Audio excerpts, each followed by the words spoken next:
Hola amigos, ¿qué tal? Bienvenidos a Jugando Pelota Dura. Feliz año nuevo para todo Puerto Rico. Esto es nuestro primer programa del año y como siempre contentísimos de poder llegar a todos los hogares de Puerto Rico. Silmarí Fleming, Denis Pérez, saludos, felicidades. Gracias, Felinán. Buenas noches y buenas noches a Denise y bienvenido el 2023. Amén. Sí, felicidades a todos, felicidades a todo el pueblo de Puerto Rico. Muchas cosas buenas para este año. Ya estamos en el 2023, señor. ¿Quién lo diría, verdad? ¿Se acuerdan cuando llegó el 2000? Sí, ¿te acuerdas? Todo el mundo hablaba que iban a pasar... Estábamos todos asustados con el Y2K, ¿te acuerdas? Exacto. Pero ya han pasado 23 años de eso, imagínate. ay. Y los que faltan, señores. Diantre, qué manera de recordar. Sí. Hoy queremos aprovechar este primer programa para hacer unos análisis que me parece que son pertinentes, analizar el desempeño de múltiples funcionarios, entre ellos nuestro gobernador. Vamos a hablar del desempeño del gobernador, de su administración durante estos primeros 2 años, sobre todo este año 2022. Y tenemos un resumen de lo que ha ocurrido durante este último año del gobernador Pierluisi, que lo vamos a poner inmediatamente para que lo podamos ver y venir con nuestro panel de análisis. Para el gobernador Pedro Pierluisi, el 2022 comenzó complicado, con la presión de tomar decisiones, soluciones y respuestas que ya no podían esperar y que el 2021 le había dejado como grandes pendientes. Batalló en el caso de las restricciones finales relacionadas al COVID, reclamando ser ejemplo para la nación americana. Hizo mollero por una reforma laboral poco comprendida y hoy impugnada, una junta de supervisión fiscal que, a pesar de haberle tenido de aliado, cuestionó prácticamente todos sus pasos.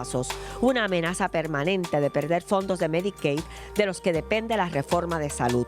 Un cuestionamiento constante de dónde están los miles de millones de fondos federales y un intento casi diario de hacerlos notar. El gobernador dejó ver, sin embargo, su dificultad primaria en la administración: convencer al pueblo de que era imposible la cancelación del contrato de Luma. Y un día puso a su defendido en probatoria pública, cuando ya los apagones y la falta de respuesta rápida tras el paso del huracán Fiona le llenaban el cuarto de agua. Pidió cambios en la gerencia que no han ocurrido hasta el día de hoy. Una y otra vez ha indicado que es candidato a la reelección y con frecuencia detalla los años que le quedan en el puesto. Este año, de hecho, los federales acusaron a su mejor amigo por el manejo de un super PAC relacionado a su campaña y vio a su ex contrincante Wanda Vázquez ser acusada por el manejo de la suya. Vio los números del crimen bajar, aún con la frecuencia de las balaceras a plena luz del día, y vio el desempleo reducirse, aunque la escasez de mano de obra es un verdadero dolor de cabeza. Pierluisi cierra su año con el reto de enfrentar circunstancias más alentadoras. Muy bien, enormes retos ha tenido el gobernador Pedro Pierluisi en este su segundo año. Analicemos estos temas con nuestro panel de hoy. Aquí está Jorge Colbert, el subcomisionado electoral del Partido Popular. Colbert, saludos, bienvenido. Buenas noches. Don Ángel Cintrón, presidente del Partido Republicano en Puerto Rico. Ángel, ¿qué tal? Muy bien, gracias a Dios. Gracias. Yo no recuerdo el Y2K, ¿sabes? No. Era muy chiquito para ese tiempo. El licenciado Hugo Rodríguez, el ex candidato a comisionado residente del PIB. Hugo, saludos. Buenas noches, un placer estar aquí. Y nuestro amigo el profesor Jorge Smith, que hoy no los traemos para acá, a pesar de que siempre está los viernes, hoy le pedimos que nos ayude en esta colaboración aquí de analizar. No ha sido fácil, COVID, reforma laboral, Junta de Supervisión Fiscal, los fondos del Medicaid, también Luma, los fondos de FEMA que no salen a la calle, acusaciones federales, pero también ha tenido reducciones en el crimen, reducciones en el desempleo, y yo creo que ha tenido logros muy significativos también en el tema de combatir el COVID. ¿Cómo lo ven ustedes? Colbert, Ángel, Hugo, profesor. Bueno, yo creo que para mí, vamos a empezar por los logros, o por lo menos por las cosas positivas, ¿verdad? Yo creo que el manejo del tema del COVID, bajo la dirección del doctor Carlos Mellado, ha sido exitoso. Puerto Rico es una de las jurisdicciones, de hecho, la jurisdicción de los Estados Unidos y en Latinoamérica con el número de muertes más bajo por cada 100.000 habitantes. Y eso es un hecho que comparado con Latinoamérica es casi 3 veces comparado con Puerto Rico. Así que yo creo que ahí es un trabajo meritorio que había comenzado la administración anterior con las medidas que había tomado la entonces gobernadora Wanda Vázquez y que se ha mantenido. En segundo lugar, me parece que el tema más problemático para el gobernador, sacando un poco el tema de corrupción, que hablaremos un poco más adelante, pero yo creo que el reto que tiene, o donde tiene más problemas, es que no logra mover el dinero, los fondos federales. El secretario de la Vivienda y el director de Col3, no sé qué pasa, que eso pisa y no arrancan, y presumo y anticipo que va a haber cambios en esas dos oficinas, porque ha sido un desastre. Que tengamos todavía decenas de millones de dólares, de billones de dólares todavía en cuentas que no se han utilizado, no hay manera de Ese es su justificarlo. talón de Aquiles en este año, a juicio Sin duda tuyo. alguna. Ángel, ¿cómo lo ves tú? Pues mira, varias cosas positivas. Primero, creo que es importante entender que logró finiquitar la deuda del gobierno central y bajó a un 80% esa obligación. Eso es fundamental para todos los puertorriqueños, aunque tal vez no lo entendamos cotidianamente, el efecto que eso tiene. Tiene un crecimiento económico de un 4% sostenido, constante, que eso no se lograba hace más de 10 años. Así que yo creo que eso es importante destacarlo. El desempleo más bajo en mucho, mucho tiempo. Y eso no sucede de la nada, sucede porque hay un equipo de trabajo con él que está trabajando en esos procesos. Ciertamente, pues sí, tiene retos. Tiene el reto del asunto de Luma, en términos de que el pueblo pueda entender por qué tenemos que ir en cierta dirección, aunque tengamos que hacer ajustes. El reto, obviamente, del proceso de la reorganización del gobierno, que ya se empezó y que es complejo y que siempre va a haber quien se queje, etcétera y demás. Y yo creo que el reto en general de la percepción, y la percepción a veces parece sencillo, pero es el reto más difícil para un político, porque no depende de sí mismo. Y hoy en día, peor que en antaño, antes del 2000, porque ahora las redes sociales crean percepciones, aunque no sean ciertas. Entonces, ¿cómo un gobierno y un político puede combatir historias que se diseminan? Yo recuerdo hace unas semanas ver de redes sociales una persona que dijo que el alcalde de San Juan le había dedicado la fiesta de la calle San Sebastián a Messi. Y yo llamé a los 2 minutos al alcalde y le dije, ¿tú dijiste eso? Y se echó a reír a carcajadas y me dijo, pero qué locura. Pero eso, así son las redes sociales. Y estamos bregando con ese mundo y hay mucha gente que se cree esas cosas. Entonces, esa percepción impacta la ejecutoria del gobierno. Así que eso es un reto grande. Luma y por otro lado los logros que destacaste de desarrollo económico, desempleo, pero Luma sigue siendo un tema difícil para él. ¿Cómo lo ves, Hugo? Yo creo que sí, que Luma es una especie de talón de Aquiles para el gobernador, sobre todo porque hubo unos momentos en que los mensajes que él daba parecían incoherentes entre sí. Es decir, tú en un momento decías, no estoy contento con esta gente y lo estoy poniendo en probatoria. Y para mí el significado de poner, por ejemplo, en la escuela a un estudiante en probatoria era porque se estaba portando mal. O en un trabajo, cuando tú pones a un empleado en probatoria es porque está violando las normas. Y entonces, al poco tiempo, sin haber visto una ejecución diferente, era el defensor a ultranza de ese que había sido proclamado en probatoria 1 o 2 semanas antes. Así que me pareció que eso era un mensaje incoherente y creo que le va a costar. ¿Identificas logros, Hugo? Yo pienso que, como dijo Jorge, en el Departamento de Salud, que yo creo que tiene sus retos, que creo que con la reforma de salud tiene unos problemas muy grandes, no del secretario, sino de la manera en que está concebido el sistema, pero creo que en el manejo del COVID, sobre todo en llevarle información a la gente, hubo unos aciertos. Profesor, ¿cómo lo ve usted? El gobierno de Pierluisi ha cambiado muy poco las cosas porque es un gobierno conservador. Y es conservador porque es esencialmente burocrático. Todas las decisiones, todos los temas, él se lo delega a algún consejo asesor, algún concilio. Ya yo conté 17 diferentes y creo que deben ser más de 20 consejos. El tema de género se lo delega a uno, el otro a otro. Y eso hace que las cosas funcionen muy despacio. Además, él nombra gente que sabe que le van a decir lo que él quiere oír. Así que al fin y al cabo, todo ese proceso y nombra a veces algunas personas dentro de esas comisiones que le van a decir cosas diferentes. Y cuando el comité le dice algo que no le gusta, lo desecha, como ha pasado ahora con el comité ambiental, que ha desechado unas cuantas propuestas que son fundamentales. En ese sentido, un gobierno burocrático lo que hace básicamente es darle continuidad al gobierno, no digo de Wanda Vázquez, de Ricardo Rosselló. Por eso es que usted no ha visto grandes cambios. El área donde ha sido mejor, ha resultado mejor, es en la economía. Pero es que, primero, salimos de una economía... Los fondos federales. Primero, o sea, él llegó con un año de la economía cerrada. Así que cualquier cosa va a ser positivo en una economía que estaba cerrada. Segundo, por la entrada masiva. Mira, aquí en Puerto Rico no, en Estados Unidos, en un año solamente el gobierno federal desembolsó 2 veces el Producto Interno Bruto de México.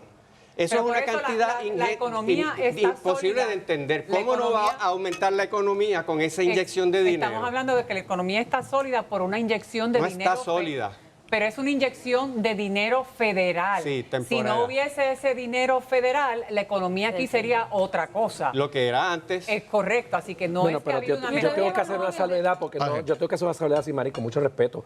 Aquí, además de eso, sí ha habido una mejoría en la economía estatal porque el ingreso del gobierno central ha Pero hecho ¿cuál- mucho más cuál recaudos. mejoría en términos Bueno, de porque los recaudos han aumentado. Consecutivamente, los recaudos estatales, 2 años consecutivos han aumentado. Porque se han dejado de pagar también deuda. No, los recaudos han aumentado, Los no lo que se gasta, lo que nuevos, los ingresa, nuevos. exacto, Ahora, porque se ha ampliado la base contributiva. Ustedes están haciendo una evaluación de, obviamente, de lo que es la gestión administrativa, pero yo, en términos estrictamente políticos, esa cosa que tiene el gobernador de que cada vez que se le pregunta dice, me quedan 6 años, 3 meses, 2 días, 4 horas, 32 segundos, ¿eso le da valor a su aspiración o quizás la pone más en duda? Mira, eso da a entender que está en campaña política perenne, no frente al PPD y a los otros partidos, sino dentro de su propio partido. Es como que le está recordando a su gente, yo soy candidato, no se olviden que soy candidato. Y todos esos viajes que da a Orlando, a Nueva York, ¿por qué tiene que ir tantas veces a hablar con la comunidad puertorriqueña? Eso es parte de un programa de campaña política, que por cierto, una de las cosas que ha hecho muy mal este gobernador es que viaja prácticamente todos los meses, se va de vacaciones y no dice dónde va. El gobernador no tiene por qué estar viajando a Estados Unidos, a Italia, a España o a ningún lado. Tiene que quedarse en Puerto Rico. Tiene que ir a deponer a veces allá, algunas gestiones oficiales, pero todos los meses viajar. No, Colbert. señor. Es que hay un punto que trajo Simari que es importante. Los indicadores económicos, para hacer un análisis si son exitosos o no, con el permiso de mi querido amigo Ángel, es que no se puede comparar porque hace 2 años estábamos en medio de una pandemia. Los números del desempleo, de ingresos, de recaudos, comparado con el 2019-2020, año fiscal, por supuesto que siempre lo va a superar si estábamos encerrados todos. Así que hay que tener cuidado de creer un triunfalismo falso de un gobierno exitoso cuando realmente estábamos en una situación de crisis. Ahora, yo creo que hay unas figuras importantes de esta administración, ahorita hablaremos sobre ellos, ¿verdad? Que han sido efectivos, otros que han sido un desastre. El problema principal del gobernador, a mi juicio, es que él tiene una situación administrativa, pero tiene un conflicto político, porque tiene una amenaza encima de una posible primaria con la comisionada residente, y por eso ese tipo de comentarios va dirigido a darle seguridad a sus huestes de que él va a aspirar, porque hay dudas si los números de él aguantan una nueva campaña. Pero no es el único gobernante que todo el tiempo está planteando voy a la reelección. Claro. Todos siempre están planteando que voy a la reelección. Pero en este caso, él tiene una amenaza real, porque no creo que sea una sorpresa para nadie que doña Jennifer tiene aspiraciones y que va a haber posiblemente un choque ahí. Y yo quiero aprovechar que antes de irse a la pausa, porque nos tenemos que ir a la pausa, pero quiero antes dejar en el tintero, una de las cosas que se comenta, licenciado Cintrón, es que usted está listo para dirigir esa campaña de Jennifer González. Después de la pausa me Cuando contesta. regresemos a la pausa nos dice si eso es cierto o no es cierto. Vamos a la pausa. Vamos a la pausa, vengo rápido. Es Ángel Cintrón. Bueno, regresamos en este programa que estamos celebrando hoy, donde estamos analizando el desempeño de nuestro gobernante. Vimos un poco un resumen preparado por nosotros aquí, pero ¿qué opina el pueblo? Escuchamos ya a nuestros analistas. Vamos a lo que dice el pueblo para seguir esta conversación. ¿Cómo calificas el trabajo del gobernador Pedro Pierluisi? Malo. No, de verdad, no hace un buen trabajo, no se preocupa por su gente, no se preocupa por nadie, solamente se preocupa por él mismo. Es el abogado de Luma. Así es que todo lo que haga Luma es bueno. Pensando en, yo no sé, musaraña y haciendo negocios como para conveniencia de él o de alguien. Le falta ejecutar, o sea, completar la obra lo que prometió. Pésimo, pésimo. Todo para ellos y el pueblo, pues fastidiado. El peor gobernador de Puerto Rico. Eso no se habla. Realmente las cosas pudiesen estar mejor, ¿verdad? Siento que no ha sido presente para ninguno de nosotros. Yo creo que todavía queda mucho por hacer. Creo que lo está haciendo bastante bien con todas las contradicciones que está teniendo con esa Junta de Control Fiscal aquí, pero sí reconocemos que ha sido defensor de Luma y eso no estamos de acuerdo. No me siento cómoda con su trabajo. Voté por él, lamentablemente. 4 de 10. 4 de 10. ¿Por qué? ¿Qué has visto? No le veo tanto, como te digo, no trabaja tanto así como por el pueblo. La verdad, pues me parece que no, me parece que hay muchos intereses vendidos. Hay un ejemplo perfecto, claro, es el asunto de Luma, que obviamente está haciendo un trabajo pésimo y se le sigue riendo las gracias, se le sigue dando los bonos adicionales y pues esto, ese es mi sentir, verdaderamente el tipo es una batata.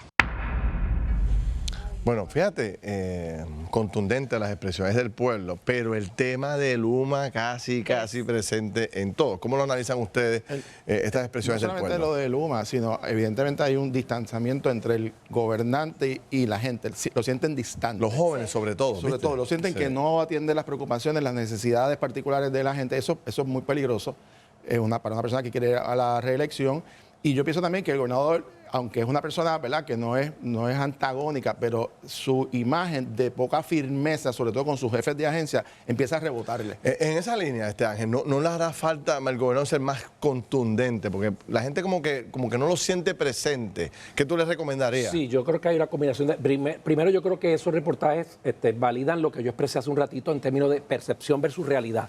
Porque cuando miramos ciertos datos que son objetivos, ¿verdad?, de ejecutorias, hay cosas que se han logrado, pues la gente debería estar percibiendo que en efecto ha mejorado la economía, que hay más empleo, pero fíjate que nadie te habla de ahora hay más empleo, ahora hay más dinero en la calle. Todo es un issue de cómo yo me siento en términos de Luma o cómo yo me siento en términos de si trabaja para esto y para el otro. Y yo creo que hay un vacío de manejo de comunicación y de proyección pública de la obra y de su liderato. Y sí creo que yo ¿verdad?, tengo una máxima de toda una vida. En la política como en la física no se admiten vacíos. Tú tienes que saber llenar esos espacios y tienes que saber tú ocupar la percepción antes que te la ocupen. Y yo creo que las redes sociales le están ocupando el espacio. Y eso lo sabe Jennifer González. Me está pichando la pregunta. Pero dale. Tú tienes el bate, no lo tengo yo. Pero déjame terminar este round para que entonces el contexto. Déjame que dice Hugo y que dice el profesor de esta opinión del pueblo. A mí me parece muy interesante que lo que se presentó ahí fue público de diversas edades, hombres, mujeres, diferentes jóvenes, lugares también. Diferentes lugares. Y había una opinión casi unánime negativa hacia el gobernador. Yo no creo que sea un problema de percepción versus realidad. Yo creo que hay unas cosas que se dicen en la estadística y unas cosas que se dicen a la prensa, pero yo creo que el pueblo vive unas realidades. Cuando a alguien se le va la luz, se le fue la luz en su casa. Eso no es una percepción, eso es una realidad. Cuando alguien va a buscar un servicio en una agencia y no lo encuentra, eso no es una percepción, eso es una realidad. Cuando alguien ve que el contratito siempre es para el amigo y nunca para los demás, eso no es una percepción, eso es una realidad. Yo creo que hay ahí que poner oído en tierra y escuchar lo que la gente tiene que decir. Ahora, fíjate que un detalle nada más de 10 segundos. No escuché el tema de corrupción en una otra persona que planteó el tema de los contratos, pero ha habido escándalos de corrupción grandes y la gente lo dejó. Bueno, Luma tomó más relevancia que el mismo caso de uno que corrupción. dijo que se vendieron unas cosas. Ajá, exacto. Claro, porque es la realidad que vive uno, es la que uno expresa cuando le preguntan cómo el gobernador está haciendo un buen trabajo. Pues uno piensa rápidamente en mi vida diaria, cómo me está afectando. Cuando yo voy por las calles, siguen apagados los postes, sigo cayendo en los boquetes. En mi vida diaria, cuando quiero llamar a un médico, tengo que esperar 2 años para la próxima cita. En mi vida diaria, desde que el gobernador tomó posesión hasta hoy, mi vida es mejor, mi calidad de vida, y la gente le contestó básicamente que no. Y Luma es bien importante porque, imagínate, la energía, todo se mueve con energía. Déjame volver atrás a la pregunta de Denise para que no podamos ir a la pausa, otra pausa que tenemos que hacer, pero de Ángel. Te lanzaron una bola ya a 95 millas por hora. ¿Qué dice Ángel Cintrón? ¿Usted va a ser el próximo director de campaña de esa primaria? Que parece que ustedes saben algo que yo no sé. Porque yo no me he enterado de eso. A mí nadie me ha hablado de ese tema. ¿No te lo han pedido? Nadie me ha hablado de ese tema en ningún lugar. Y lo digo. Bueno, y si le preguntaran, ¿lo consideraría? Es que yo pienso que... Guardo silencio. Oye, tiene 2 teléfonos, porque lo llama Benicio, si lo llama listo. Mira. Oye, Ángel, ahí patinaste. Ese problema de uno andar tantos años en esta cosa, ¿no? Mira, yo primero creo en la unidad de mi partido y creo que las primarias son necesarias cuando son necesarias, pero no siempre lo son. Pero usted está significando un vacío y lo ha repetido varias veces y que esos vacíos se llenan. Sí. Más allá de si usted estaría dirigiendo una campaña de Jennifer González, usted reconoce que hay un vacío que podría Jennifer González querer acceder. Ángel, me contesta cuando regrese la pausa. Damos una corta pausa y regresamos con ese tema. Y también vamos a analizar las notas que le ha dado el pueblo a los funcionarios públicos que hemos estado ¿verdad? encuestando a través de la plataforma digital de Tele 11. Margarita, adelántame otros temas ahí. Adelante. Así es, Ferdinand, es que vamos a seguir bien de cerca, ¿verdad? Lo que piensa nuestro pueblo, cómo están evaluando ese gabinete del gobernador, porque es Puerto Rico el que está debajo de las personas que están en el aparato gubernamental, ¿verdad? Pero además, ¿cómo está la imagen de Pedro Pierluisi? ¿Será que está maltrecha? ¿Será que está fortalecida? Con eso regresamos en breve. Usted no se vaya lejos.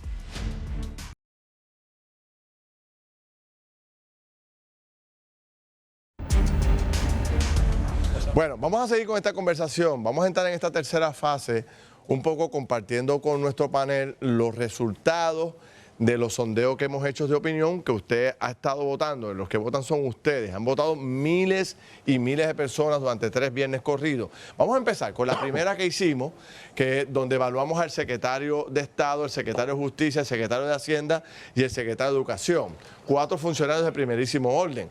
El de Estado saca un 60% malo, el de Justicia 86% de igual forma, pero fíjense cómo ese mismo grupo de personas que le da malas notas a estos funcionarios, al secretario de Hacienda le dio casi un 90% de positivo. Vamos a ver la segunda, para seguir analizando el segundo análisis que hicimos aquí. La secretaria del Departamento de Recursos Naturales, a pesar de que llegó hace muy poco tiempo, la gente le da una calificación negativa, pero al general de la Guardia Nacional le dan un 83% positivo. De igual forma, el secretario de Recursos Naturales, 68%. Ana Escobar, la secretaria de Agricultura. La secretaria de Corrección, 72% negativo. Sin embargo, a la de Acueducto le dan un 42% regular. Tiene mucho terreno para ganar ahí. Ustedes que son encuestadores y que saben de este punto, tiene mucho espacio para crecer. La tercera análisis que hemos hecho, la secretaria de la Familia, el secretario del Trabajo, el secretario de Salud y la secretaria de Obras Públicas. Ellos dos, la de la Familia con un 74% negativo, el del Trabajo que acaba de llegar, la gente se lo reconoció y le dio un 48% regular, 78% al secretario de Salud y un 52% negativo a la secretaria de Obras Públicas. Tiene mucho espacio para crecer porque tiene mucho dinero para lanzar a la calle para hacer obras. ¿Qué le parece lo que piensa la gente sobre los funcionarios que hemos evaluado? No me sorprende que el secretario de Salud y secretario de Hacienda tengan buenas calificaciones porque, bueno, el de Salud pues le tocó manejar la pandemia y lo manejó bien. La parte de la vacunación realmente fue lo que le tocó. Y el de Hacienda, pues, le tocó repartir millones de dólares y eso lo repartió bien, pero ¿a quién no le va a caer bien esa persona? Entonces, el de Educación, un trabajo malísimo, Obras Públicas también. Y eso es lo que uno ve, hablando de realidad, es que refleja, esa encuesta tiene resultados que son creíbles en cuanto a que eso es lo que se ve. Pero yo tengo que diferir, profesor, respetuosamente, porque yo le apuesto a usted que la inmensa mayoría de los ciudadanos no conocen a la mayoría de esos funcionarios directamente para saber si tienen criterios para evaluar lo bueno o malo.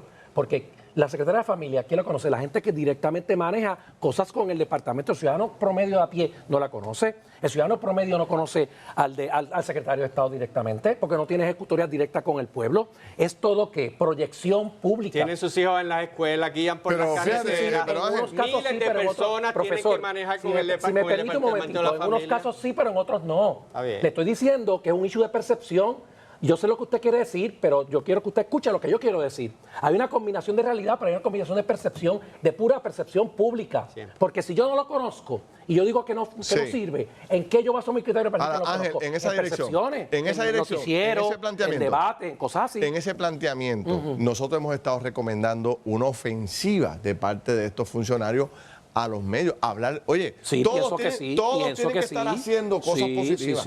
Todos tienen que estar haciendo cosas buenas. Tienen que salir a proyectar. Pero no lo comunican. Tienen que comunicarlo. Para poder 100%. Traerlos aquí es un proyecto. Ese es mi planteamiento conclusivo para el profesor, que es un issue de comunicación y de proyectar lo que se hace en cada una de esas áreas. Mira, nadie tiene cero, todo el mundo le dan algo. El tema de... que para usted parece que todo es cero. No, a todos le dieron algo, ninguno tiene cero. Yo estoy claro que usted tiene una línea clarita. Yo fui secretario de Asuntos Públicos bajo 2 gobernadores. Es correcto. Y uno de los problemas que tienen los gobiernos es que hay jefes de agencia y secretarios muy tímidos, que no hablan a los medios, tienen miedo a los medios, no se adiestran a los medios. Nos va a Muchos decir a de ellos, nosotros. es verdad que dice Ángel, muchos de ellos no se saben quiénes son, pero la gente mide a base de la responsabilidad de la agencia. O sea, por ejemplo, quizás no conocen la de carretera, pero saben que los boquetes los reciben todos los días. Así que tiene un efecto sobre el jefe de agencia. Ahora, las figuras que más, fíjate, se proyectan, el secretario de Salud se proyecta, el de Hacienda se proyecta. Exacto. Y tienen unos números buenos para un desempeño, pero también tienen estadísticas que pueden fundamentar el éxito. Tú tienes, por ejemplo, el caso de la Oficina de Seguridad Pública, ¿verdad? En el componente de seguridad. El secretario no habla casi. Quizás tiene buenos números, pero no se proyecta. ¿Por qué? Pues una persona tímida viene de agencias federales y su adiestramiento es no hablar. Correcto. Ahora, yo lo que pienso es que el gobernador tiene que ser el primer portavoz de su propio gobierno. Entonces, si él no proyecta, sobre todo, que estar en sintonía con la gente, con las necesidades de la gente, ¿cómo es posible que todavía tenemos 3,000 y pico de personas todavía con toldos y con problemas de vivienda y que el gobierno se acabe de montar en un carro y vaya con los jefes de agencia a resolver ese problema? Eso crea ese efecto de que la gente lo siente distante, de que la gente siente que es un gobierno que no se preocupa por las necesidades particulares de la gente, que está en otras cosas. Cuando tú tienes una amenaza de fondos federales en Medicaid y te vas a buscar la estadidad por encima de Medicaid, eso tiene un efecto político. Y eso indudablemente, sobre todo hace unas cuantas semanas, puso al gobernador desconectado de la gente. Y déjame interrumpirte un segundito, pero de buena manera. Y precisamente en el asunto de los tordos, por un lado tienes tal vez 3,000 que no se han resuelto, pero tienes 8,000 que están atendidos y resueltos. Entonces, ¿cuál es el punto? Comunicar los 8,000 que se resolvieron vis a vis los 3,000 que no se han terminado de resolver. O que se dieron de comunicación. todo, porque ¿por qué no por resuelven eso, los pero un issue de comunicación de lo que sí se ha hecho. Sí, porque los tordos están hace 3 meses nada más, que vino María hace 3 meses atrás. No es un problema de 5 años. Digo, perdonen el sarcasmo, pero bueno, Hugo, pienso... hay casas que eran para reconstruir y casas que eran para hacerlas por completas nuevas. Pero hay 5,000 casas nuevas hechas completas y hay 3,000 casas reconstruidas. Bien. Y quedan otras por no hacer. Magnífico. Lo que quiero decir, eso de la reconstrucción me parece a mí que es sumamente lento, me parece que es inaceptable que 5 años después todavía estemos en esa situación. Lo del secretario de Hacienda lo puedo entender, sus buenos números. Primero, yo pienso que es un buen funcionario, pero además la gente recibió las ayudas con una eficiencia que se hicieron unos programas allí y además ha tenido la suerte, y esto va a parecer irónico, de que ha venido una inflación que ha aumentado los recaudos. No es que la economía haya crecido necesariamente. Lo que pasa es que si la inflación aumenta los costos y aumenta los precios, el IVU aumenta, todo ese recaudo por efecto inflacionario, no por efecto necesariamente del crecimiento económico, va a tener un efecto en ese yo creo que él también, y les dejo a ustedes ahora, usando de modelo el secretario de Hacienda, él como que reinventó la plaza y entonces va a los programas de radio FM, va a los programas de radio AM, está en todos lados tratando de comunicar a su forma, pero le ha llegado a la gente, le llega a los jóvenes, usa las redes sociales y el punto es, estos secretarios tienen que comunicar lo que están haciendo. Que vuelvo y repito, tienen que estar haciendo cosas buenas, pero la timidez es demasiado grande en muchos de ellos. Y por eso que yo digo que no tienen cero. Lo que quiero decir es que a todos les dan un valor, sea mucho o poco, pero todo el mundo reconoce que algo hacen. Eso es lo que quiero decir con eso, no es un sarcasmo. Es de verdad que todo el mundo hace algo. Pero aquí no solo es un problema de percepción, porque si, por ejemplo, el secretario de Salud no hubiera hecho un buen trabajo con lo de la vacunación, toda esa campaña mediática le habría rebotado, igual con el de Hacienda, si la gente no hubiera percibido que recibió los fondos bien y que el proceso se dio justamente, pues toda esa campaña mediática lo que habría hecho sería haberle hecho daño. Es cierto que hay que promover los logros, pero tienes que tener los logros. Tengo una pregunta breve, con una contestación breve para los 4. Breve todo. ¿Qué número le dan ustedes al gobernador en estos 2 años entre un 10 al 1, siendo el 1 el más bajito? Rápido. ¿Qué número? Yo 5. ¿Usted? Como Hugo. 4. 8. 5. ¿Puedo hacer un comentario breve? No tengo una pregunta de lo anterior. Bueno, nos quedamos en silencio aquí con esta votación. Está peor que la de televisión. Lo que quería decir es que también los jefes de agencia proyectan cuando aman su trabajo. cuando les gusta hacer lo que hace. El secretario de Salud ama su trabajo, el secretario de Hacienda ama su trabajo. Sí, hay una pasión La directora evidente. del Instituto de Convenciones, Mariela Ballines, ama su trabajo. El secretario de Hacienda, yo lo he visto en las redes sociales contestándole a ciudadanos a las 10 de la noche un viernes. Ese muchacho es un millennial. Usualmente no están en su casa contestando. O sea, cuando tú amas tu trabajo, te gusta lo que haces y te dedicas, tienes éxito y comunicas efectivamente. El que le importa poco o no tiene sensibilidad a atender a la gente, lo proyectan, el distanciamiento. Y ese es el problema fundamental que tiene el gobernador. El gobernador suena porque está distante de la gente. No es que no lo esté, es que ciertamente esa es la realidad. Un comentario breve. Por ejemplo, este sondeo que nosotros hacemos, yo lo digo al comienzo y al final, el profesor ha estado. Esto es una radiografía del pueblo, es una crítica constructiva, que me lo dijo muchos de los panelistas que estaban aquí. Lo digo para suavizar el proceso, para que no se me ofendan. Ya hay 2 o 3 ofendidos que me dijeron, no vamos para allá porque me dieron mala nota. Ofenderse. Nosotros la dimos nosotros. O sea, hay una radiografía de la gente, lo que deberían es repechar y arrancar y venir. Conseguimos un espacio mañana. Otros funcionarios, y quiero destacarlo, me han pedido, por favor, ponme en la encuesta que quiero saber lo que opina la gente sobre mí. O sea, que tú ves el amor, el deseo de conocer para poner a su gente a trabajar. Y yo creo que aquí hay un tema, o sea, hay una opinión de ustedes que yo quisiera destacar, que es la de que hay que comunicar más efectivamente. Si usted no comunica, deja el espacio abierto y otra persona lo va a ocupar. Pero, y hablando del gobierno, yo sé que estamos hablando del gobernador Pedro Pierluisi, pero yo voy a hacer la misma pregunta que hizo Sid Marí, pero con Jennifer González. ¿Qué número le dan del 1 al 10, siendo el 1 más pequeño, profesor? Como comisionada residente. Como comisionada, claro. 7. Yo le doy el mismo 4 y, bueno, el número. Después, si quieres, te doy una explicación. 9. ¿Le dio más que al gobernador? Bueno, porque tienen funciones distintas, en roles diferentes, pero qué problema, oye. Me quieren endilgar el caballito. Yo le doy 6. Yo le doy 6. Le da 6, eso es bien poquito para la comisionada, ¿no? Porque pienso que ha desperdiciado oportunidades para adelantar causas, por ejemplo, de incentivo económico, de la manufactura, fondos de salud, fondos de infraestructura, por estar pendiente de la estadidad. Jóvenes, le ha pasado a